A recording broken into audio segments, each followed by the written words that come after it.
জাতীয় সড়ক সম্প্রসারণের কারণে মাত্র দুদিনের বৃষ্টিতে জলমগ্ন গোটা এলাকা। প্রতিবাদে নদিয়ার রানাঘাট গড়ের বাগানে জাতীয় সড়ক অবরোধ করে বিক্ষোভ দেখালো এলাকাবাসী। সূত্রের খবর, রানাঘাট থানার রামনগর ১ নম্বর গ্রাম পঞ্চায়েতের বিস্তীর্ণ এলাকা জলমগ্ন। প্রশাসনকে বারংবার জানিয়েও সমাধান না হওয়ায় প্রতিবাদে বিক্ষোভ এলাকাবাসীর। যদিও ঘটনাস্থলে পৌঁছায় পুলিশ প্রশাসন, এরপর বিক্ষোভকারীদের সাথে বেশ কিছুক্ষণ কথা বলে সমস্যা সমাধানের আশ্বাস দেন তারা।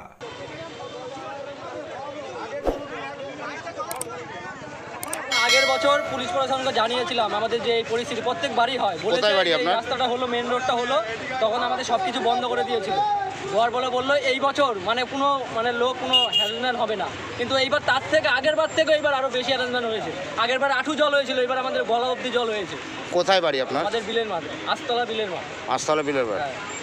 বিলের মাঠ বলে না, কালীতলা এদিকে, বসাকপাড়া এদিকে, তারপরে হলো ভাঙা লাইন এদিকে, চারিদিকে জল হয়েছে আমাদের এদিকে যা আছে। তো মূলত কি NH-34-এর জন্যই ব্লকেজটা হয়ে যাচ্ছে? তা আপনারা এখন কি চাইছেন? আমরা চাইছি একটা ব্যবস্থা করছে না, এর জন্য রাস্তা অবরোধ করছি আমরা। তা আপনাদের এখন গলা শুধু যদি বাড়ির মধ্যে যদি জল ঢুকে যায়, তাহলে এখন আছেন কোথায়? বাড়িতেই আছেন না কোথাও চলে যাচ্ছে? বাড়িতে আছি, সব স্কুলে আছে, কিছু লোক স্কুলে আছে, কিছু জায়গায় নিচু আছে, কিছু জায়গায় ইটু আছে।